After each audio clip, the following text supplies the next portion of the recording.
Muchísimas gracias, maestra Laura, también por compartirnos esa presentación tan interesante. Y para comentar un poco acerca también del libro, yo estuve leyéndolo y realmente me ha parecido muy interesante. Yo creo que vamos a ir encontrando elementos muy parecidos en la presentación y en ese sentido, cuando hablamos de intervención psicosocial para mejorar la calidad de vida de la población pediátrica, hablamos de un trabajo interdisciplinar. El trabajo del equipo siempre va a ser importante porque va a permitir realmente atender de una forma holística todas las necesidades, ¿verdad? Quizás hay un punto bien importante que yo creo que es esencial hablar, ¿no? Las profesiones no estamos compitiendo por atender a los pacientes, sino que estamos trabajando en equipo para dar una atención de calidad, ¿verdad? Y realmente también situar al paciente como protagonista de su propia condición, de su propia historia, y no vernos nosotros como protagonistas, ¿no? Para que no exista quizás como esa visión de que de pronto pues yo quiero competir con el médico, yo estoy compitiendo con trabajo social para ver quién hace, digamos, una mejor atención, sino que realmente yo pienso que en ese sentido lo que destaca la maestra es importante, ¿no? ¿Qué podemos hacer nosotros como profesionales para darle a nuestros pacientes la oportunidad de tener una vida mejor, ¿verdad? Había un punto bien interesante que ella mencionaba esto, ¿no? De la calidad, perdón, el tema de vivir como una persona sin alguna condición de salud, ¿no? Y eso implica también otros elementos como la calidad de vida, que es algo en lo que debemos de centrarnos. Ahora bien, yo mencionarles pues también, ¿no? Que estas son algunas de las dificultades que van encontrando los pacientes pediátricos cuando experimentan una condición crónica de salud, ¿verdad? Van a experimentar distintas reacciones emocionales y esto implica también que puede interferir en la vivencia de la enfermedad. El hecho de que involucremos a más profesionales no solo implica de que queremos que el paciente tenga más atención, sino que queremos que cada profesional se enfoque también en necesidades particulares o específicas de la condición, ¿verdad? El trabajo social es un gran trabajo construyendo un aparataje de información, un aparataje de redes de apoyo, un aparataje de resolver necesidades, ¿verdad?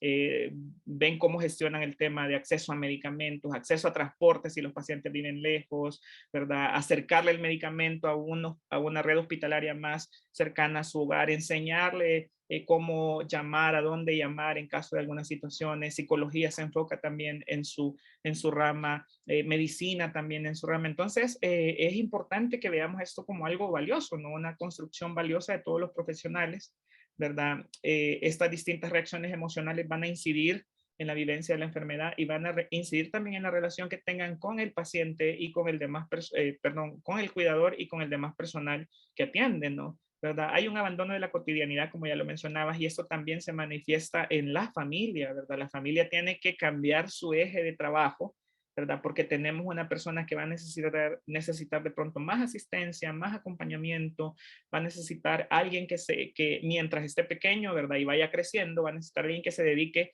casi en un porcentaje bien alto a asistirle, ¿verdad? Esto también es algo importante, ¿verdad? Porque significa un cambio bien radical, ¿no? De pronto uno de los dos padres deja de trabajar para dedicarle más tiempo al hijo que está con esta condición de salud, ¿no? Va a haber separación de las familias y de otros significativos. ¿Por qué? Porque usualmente los pacientes cuando están pequeños, los pacientes, por ejemplo, de hemofilia, al tener sangrados, ¿verdad? Al tener golpes, requieren ingresos que se pueden prolongar, ¿verdad? Y eso significa que se rompe la conexión con su familia. ¿Por qué? Porque el hospital no permite, ¿verdad? Que toda la familia pues esté dentro de pronto, ¿no? Y no sería tampoco lo más adecuado. Ahora imagínense un paciente que venga del interior de la República, que vive lejos, que vive a 5, 6, 7, 8 horas del hospital, de pronto no es también tan accesible para la familia visitarlo tan seguido, ¿no? Entonces hay un corte en las relaciones, ¿verdad? Y que eso significa un desgaste también para el cuidador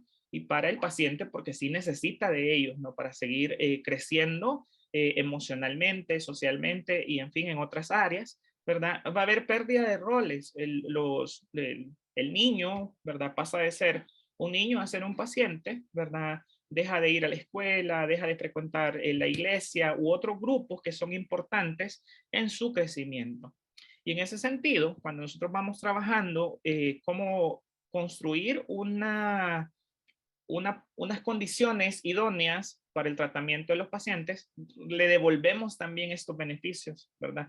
Y esos son temas de los que va hablando la maestra Laura en su libro, ¿no?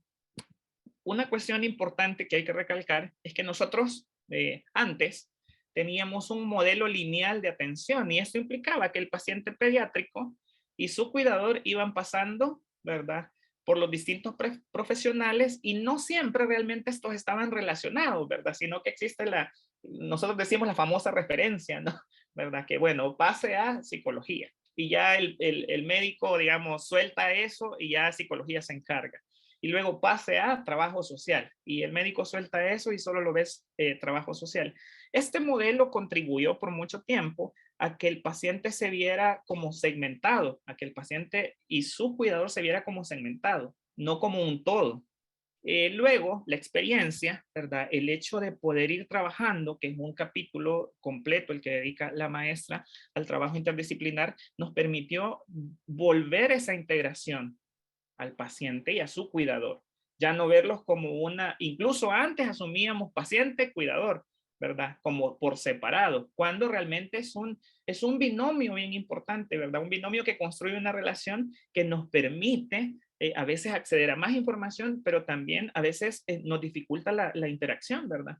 Porque no podemos interactuar con el cuidador, pero sí podemos interactuar con el paciente, o no podemos interactuar con el paciente porque el cuidador asume el rol principal. Bien, esto hizo que los profesionales fuésemos atendiendo de forma separada y muchas veces no comprendiendo el todo de la situación.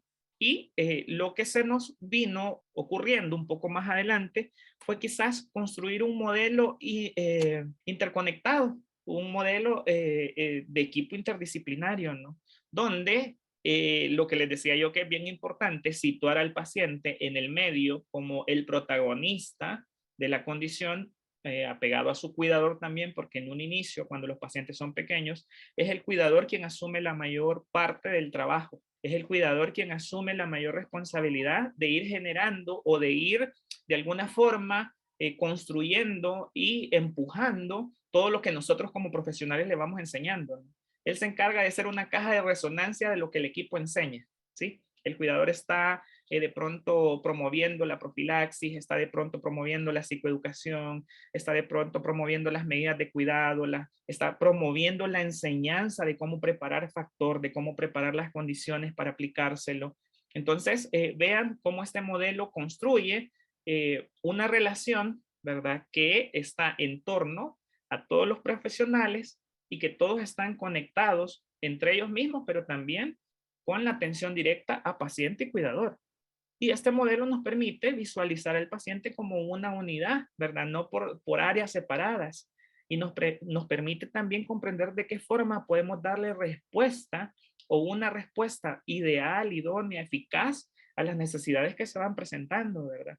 De pronto descubrimos que los pacientes no se están apegando al tratamiento porque están teniendo problemas no solo psicológicos, sino también problemas que están relacionados al acceso a los medicamentos, a una economía deplorable, a necesidades espirituales, a no comprensión de la aplicación del tratamiento, ¿verdad? A un bajo apego a la fisioterapia porque tienen miedo de hacer los ejercicios, porque si hago ejercicio, entonces mi articulación sangra y tengo que venir al hospital, qué sé yo, a estarme un mes, ¿no? Entonces, esa no comprensión de los eventos hace difícil el trabajo. Sin embargo, desde esta perspectiva, cuando nosotros asumimos, ¿verdad?, el trabajo interdisciplinar, generamos todas esas condiciones que permiten que el cuidador en un primer momento asuma, ¿verdad?, cada vez más la responsabilidad de ir enseñando esto y también que se sienta apoyado por el equipo, ¿verdad? Esa es una condición bien importante. Los cuidadores van a responder en parte en la que sientan también que el equipo está ahí, que les transmitimos la seguridad para sentirse capaces de hacer las intervenciones, ¿verdad? Y eso es un trabajo bien importante, eso es un trabajo que pasa por el médico especialista, por psicología, por trabajo social, por enfermería, por fisioterapia, ¿verdad? Y cuando nos compartimos lo que está pasando, somos más capaces de encontrar respuestas, ¿no? Y vean por qué este libro, que realmente yo se los recomiendo si pudieran acceder a él y revisarlo, ¿verdad? Se van a dar cuenta que contiene toda esta metodología de trabajo, ¿no? Y que la propicia, ¿verdad?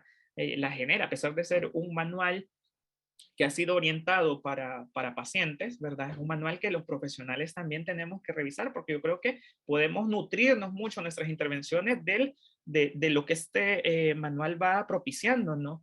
Y bien, en ese sentido vamos a tener beneficios relacionados a este trabajo, ¿verdad? Beneficios que se enfocan en la psicoeducación, en la profilaxis, en la adherencia al tratamiento, que es algo que buscamos, ¿verdad? Incansablemente. ¿Por qué? Porque la adherencia al tratamiento catapulta, ¿verdad? La sobrevivencia y también busca darle una mejor calidad de vida a los pacientes y a sus cuidadores, ¿verdad? Buscamos también una mejor comprensión de la situación del paciente, ¿verdad? Cuando lo vemos como un todo, ¿verdad? Cuando vemos al paciente desde la óptica de todos los profesionales, por eso incluso este tema de la óptica es bien importante, ¿no? A mí me gusta que vaya esa palabra inmersa en el título del libro, porque es eso, es tener las distintas ópticas y que esas ópticas juntas conforman una sola visión, ¿verdad?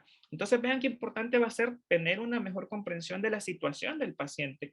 Cada paciente va a tener una singularidad, aunque su caso sea muy parecido a otro, es único también, ¿verdad? Y eso implica que el equipo trabaje de una forma única, ¿verdad? Sí, con ciertas bases que nos permiten estructurar un trabajo, pero también verlo esto como una eventualidad única, ¿verdad? Cada paciente es n igual a 1, ¿no? Nuestra población va a ser n igual a 1, ¿no? Y entonces también en ese sentido vamos a empoderar al paciente de su condición. No queremos que el paciente, y no debemos de buscar que el paciente esté siempre esperando que el profesional vaya a resolver, sino que tiene que ser él quien vaya a ir generando cada vez más mecanismos, más condiciones, más habilidades para ir resolviendo también por sus propios mecanismos, ¿verdad? Y eso hace que se mejore la relación con el personal. Cuando el personal interactúa en ese sentido, la relación con el personal crece y se mejora y se amplía y se extiende y se genera más confianza, ¿no? Y también se mejora la calidad de la atención. Nosotros como profesionales nos sentimos más cómodos, ¿verdad? Nos sentimos más seguros de los pasos que vamos dando. Y evidentemente esto se traduce en una mejor calidad de vida para los pacientes y también para sus cuidadores, ¿verdad? Los cuidadores necesitan mucho esto, ¿verdad? Necesitan mucho ese esfuerzo que nosotros dedicamos. Y en ese sentido, ellos también van a adquirir ciertos beneficios relacionados con el trabajo que nosotros vamos construyendo, ¿verdad? Estos beneficios van a hacer que vamos a poder conocer las necesidades del cuidador de mejor forma, ¿verdad? De pronto los cuidadores sienten más confianza al hablar con trabajo social, o sienten más confianza al hablar con la enfermera, o sienten más confianza al hablar con el psicólogo, y el equipo va construyendo y va compartiendo esta información y nos vamos dando cuenta de que existen otras necesidades que no se han contemplado, que no se han visto, pero que influyen también en la vivencia de la condición, ¿verdad? Y eso nos lleva a construir una red de apoyo, a dar otros mecanismos de soporte para las situaciones que se van presentando. El cuidador se vuelve más responsable, comprende la importancia de asistir a su tratamiento, comprende la importancia de asistir a las consultas, comprende la importancia de poder aplicar el medicamento en casa, ¿verdad? Y propicia las condiciones para que esto ocurra, ¿verdad? Reduce el riesgo del cuidador quemado porque el cuidador se siente acompañado, como mencionaba la maestra, ¿verdad? Qué palabra también tan esencial en la vivencia de las condiciones de salud, ¿verdad? Se va a sentir acompañado y también el cuidador fomenta la autonomía del paciente, no discapacita, ¿verdad? Que eso es otra cuestión que en muchos momentos suele ocurrir debido a al poco conocimiento de las condiciones, a la poca preparación que a veces los cuidadores tienen en torno a las condiciones de salud, ¿verdad? Van a discapacitar al paciente y van a creer que no va a poder hacer nada más que estar esperando que se le dé tratamiento o tiene que estar siempre todo el tiempo sin poder arriesgarse, ¿verdad? Que le pase algo, porque eso implica ir al hospital, ¿verdad? Entonces, no, buscamos que el cuidador también propicie autonomía, responsabilidad, ¿verdad? Que vaya empujando estas habilidades sociales y emocionales en los pacientes para que aprendan a convivir con su condición de mejor forma y que no vivan solo para esperar un tratamiento, sino que puedan vivir más para otras situaciones, ¿verdad? Y esta es una parte esencial también, el cuidador como parte del equipo, el cuidador debido a todo su bagaje, debido a toda su aprendizaje debido a toda la información que posee también es parte esencial del equipo, ¿verdad? Y como tal debe de ser escuchado y debe de ser acompañado en sus intervenciones. Decirles esta frase que me gusta muchísimo que menciona Boris Cyrulnik: cuando el yo es frágil, el nosotros sirve de prótesis, ¿verdad? Y eso es lo que vamos tejiendo nosotros alrededor de esa fragilidad que a veces acompaña a los pacientes, ¿verdad?